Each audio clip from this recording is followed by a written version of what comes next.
Baik, pada kesempatan kali ini kita akan membahas sebuah soal dari KTOM Januari 2023, soal nomor 9. Misalkan n merupakan bilangan kuadrat sempurna, sedemikian sehingga untuk setiap bilangan prima a, b dengan a tambah b sama dengan n berlaku a kuadrat tambah b kuadrat juga merupakan bilangan kuadrat sempurna. Tentukan banyak n semacam itu. Nah, langkah pertama yang akan saya lakukan adalah pertama kita harus tahu dulu bahwa angka satuan dari sebuah bilangan kuadrat sempurna itu pasti yang mungkin ya adalah 1, 4, 9, 6, 5. Antara satu lagi 0, saya lupa. Nah, antara bilangan-bilangan ini, antara ke 6 angka ini untuk angka satuan dari sebuah bilangan kuadrat sempurna. Nah, sekarang kita tahu bahwa a ditambah b merupakan n, dan n merupakan bilangan kuadrat sempurna. Misalkan n sama dengan x kuadrat, maka a tambah b sama dengan x kuadrat, kemudian a kuadrat ditambah b kuadrat merupakan y kuadrat. Nah, dengan x dan y elemen bilangan bulat, maka kita akan punya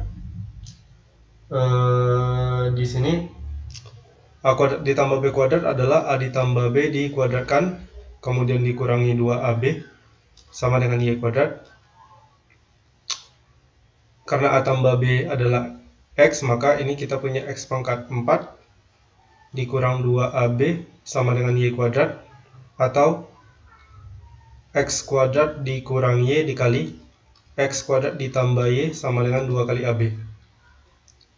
Nah, perhatikan bahwa x kuadrat dikurang y dengan x kuadrat ditambah y ini akan memiliki partisi atau apa istilahnya itu yang sama. Artinya kalau bukan dua-duanya sama-sama ganjil, ya pasti sama-sama genap.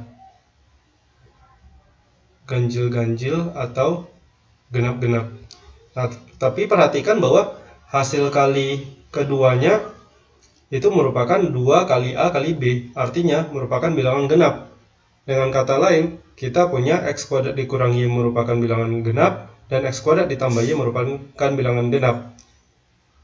Karena dia perkalian dua buah bilangan genap, pasti ini merupakan kelipatan 4. Ruas kiri kelipatan 4, ruas kiri sama dengan ruas kanan, dan artinya ruas kanan harus merupakan kelipatan 4. Nah, karena a dan b adalah elemen bilangan prima, maka agar 2ab menjadi bilangan kelipatan 4, maka salah satu di antara a dengan b harus bilangan prima. Jadi kita tanpa mengurangi keumuman soal ya, anggap a sama dengan 2, sehingga ini jadi 4b merupakan bilangan kelipatan 4. Nah, sekarang kita punya a sama dengan 2. Inilah yang kemudian akan menjadi dasar kita untuk menentukan nilai b-nya.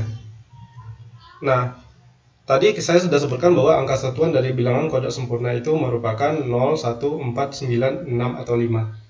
Karena a sama dengan 2, jadi sekarang kita uji dulu ya, jika a sama dengan 2 dan b sama dengan 2. Sebentar, saya akan cek dulu apakah a dan b-nya boleh sama. Tidak ada aturan ini ya. Yang kita bahas dulu kasus yang pertama, jika a sama dengan b sama dengan 2, maka kita punya a plus b sama dengan 4, dan a kuadrat ditambah b kuadrat sama dengan 8. 8 bukan bilangan kuadrat sempurna, maka untuk kasus ini jelas tidak atau bukan merupakan solusi. Kasus kedua, jika a sama dengan 2 dan b tidak sama dengan 2. Karena b bilangan prima, maka nilai yang mungkin untuk b adalah b bisa jadi sebuah bilangan yang berangka satuannya 1, 3, 5, atau 7, atau 9. Nah, sehingga angka satuan yang mungkin dari a ditambah b itu adalah 3, 5, 7, 9, dan 11. Nah, disebutkan bahwa a tambah b tadi merupakan bilangan kuadrat sempurna.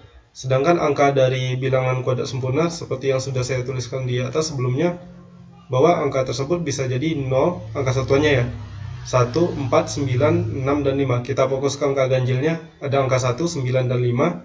Kita cek lagi ke bawah. Oh, ini bukan 11 tetapi angka satuannya angka 1 ya. Kita cek lagi ke bawah. Jadi yang mungkin adalah ketika ini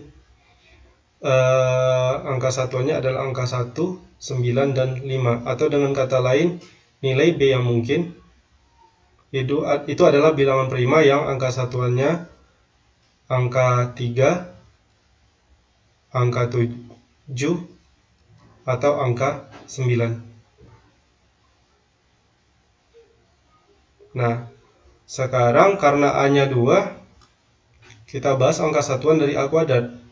A kuadrat angka satuannya itu pasti sama dengan 4. Sementara kalau B kuadrat, untuk ketiga kasus ini, 3 ketika kita kuadratkan angka satuannya akan jadi 9, 7 dikuadratkan akan jadi 9, sementara 9 dikuadratkan akan menjadi 9 dikuadratkan akan menjadi angka 1. Sehingga kita punya A kuadrat ditambah B kuadrat, angka satuannya adalah bisa jadi 3, 3, dan 1.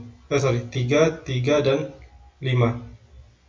Nah, diketahui tadi bahwa A kuadrat ditambah B kuadrat merupakan bilangan kuadrat sempurna.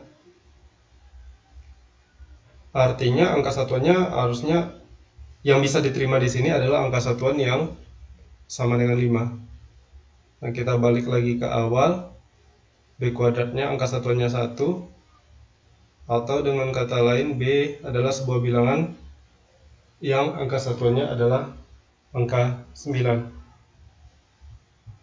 Nah, jadi sejauh ini kita sudah punya nilai A sama dengan 2, sementara B adalah bilangan prima dengan angka satuannya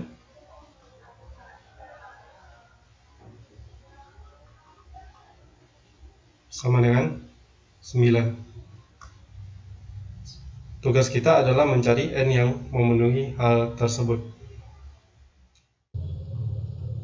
Karena B merupakan bilangan prima yang angka satuannya angka 9, maka kita bisa misalkan si B ini sama dengan 10 dikali M dikurang 1 dengan nilai M lebih dari atau sama dengan 1, M elemen bilangan bulat. Bahkan ini M lebih dari atau sama dengan 2 ya, karena 9 bukan merupakan bilangan prima. Nah, sementara tadi kita tahu bahwa A kuadrat ditambah B kuadrat merupakan sebuah bilangan kuadrat sempurna dengan angka satuan 5. Nah, dengan demikian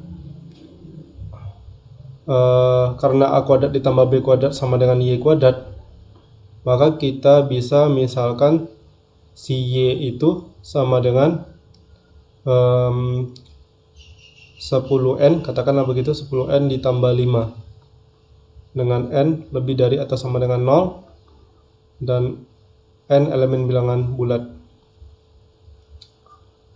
Nah, dampaknya apa? Akibatnya adalah karena A-nya 2, kita punya 2 kuadrat ditambah 10M dikurang 1 dikuadratkan sama dengan 10N ditambah 5 dikuadratkan.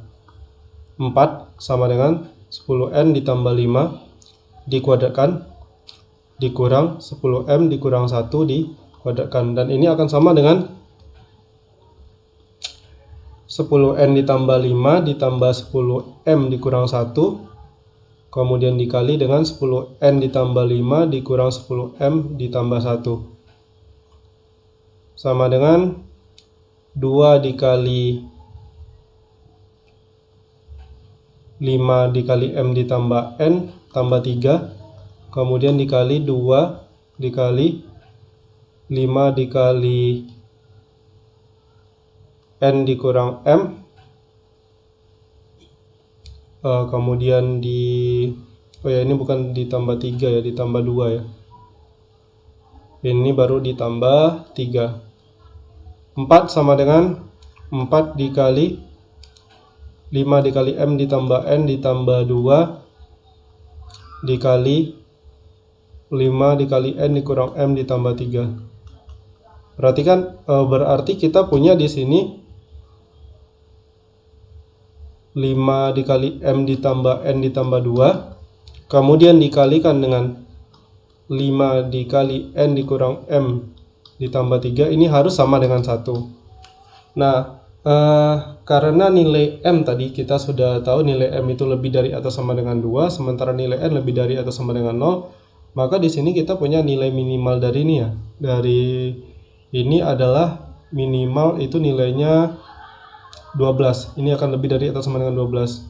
Nah, jelas 5 kali N dikurang M ditambah 3 merupakan elemen bilangan bulat. Nah, sehingga kalau kita ingin perkaliannya sama dengan 1, maka ini tidak mungkin terjadi. Jadi tidak ada M dengan N yang memenuhi. Karena tidak ada M dengan N yang memenuhi, artinya tidak ada pula si B, yang mana B sama dengan 10M dikurang 1 yang memenuhi. Artinya satu-satunya kemungkinan B, yaitu B merupakan bilangan prima dengan angka satuannya sama dengan 9, itu tidak memenuhi untuk kondisi di soal.